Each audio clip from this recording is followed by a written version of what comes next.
नानक साहब जी की वाणी लिखी है कि जे तू पढ़िया पंडित बिन दो अक्षर बिन दो नावा परमति नानक एक लगाए जेकर सत समावा। इन दो अक्षरों के सतनाम से न्यारा एक अक्षर और है सार नाम सार शब्द। तो पुण्यात्मा इससे मोक्ष होगा, इससे अतिरिक्त कोई भी मोक्ष। सुना आपने भैया, महाराज जी वाणी बोल रहे हैं गुरु नानक देव जी की। जेतु पढ़िया पंडित बिन दो आखर दो नामा और प्रणवत नानक एक लगाए जेकर सच समामा।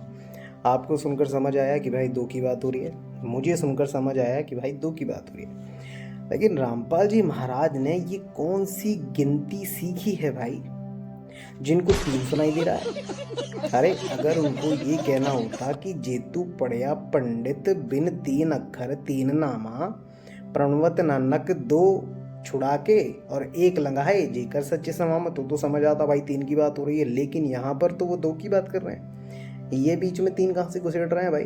वो कहते हैं कि जेतु पढ़िया पंडित, अगर तूने दो अक्षर और दो नाम अगर जाने हैं, जिसमें से एक कौन सा है असत नाम और एक अक्षर कौन सा है ये 52 अक्षर, अगर तूने ये नकली नाम और असली नाम को जाना है, उस एक अक्षर को जो अविनाशी आत्मा है उसको जाना है, तभी तू सत्य में समा सकता है।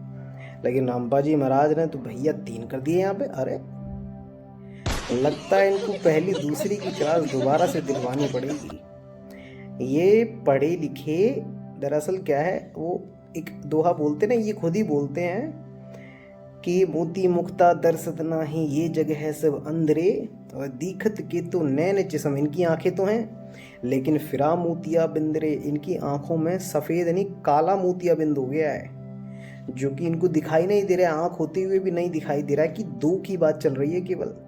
वहां पर तीन नहीं घुसेड़ने हैं बीच में, वो कहते हैं केवल दो अक्षर और दो नाम, जिसमें से एक छुड़ा देना है, एक छोड़ देना है। ये 52 अक्षर वाले नाम छोड़ देने हैं तो एक ही तो बचा फिर। और जब उस एक को जान लोगे तो अपने आत्म स्वरूप में समा जाओगे। लेकिन चेलों का मूर्ख कैसे बना है भैया, यहाँ पे तीन जो फिट करने हैं इनको। तो मेरे भाई ऐसे ऐसे अज्ञानियों के जाल से निकलो बाहर और अपने उस आत्म देव की तरफ, उस आत्म स्वरूप की तरफ बढ़ो, जिसके बारे में नानक साहिब हमको बताना चाहते हैं, जिसके बारे में भगवत गीता भी हमको बताती है कि हे अर्जुन, जो अपनी आत्मा को जानता है उसके लिए कोई कर्म कर्तव्य नहीं है, केवल अपनी आत्मा को जानना है। आत्म ज्ञान बिना नर भटके, यही है वो एक अक्षर।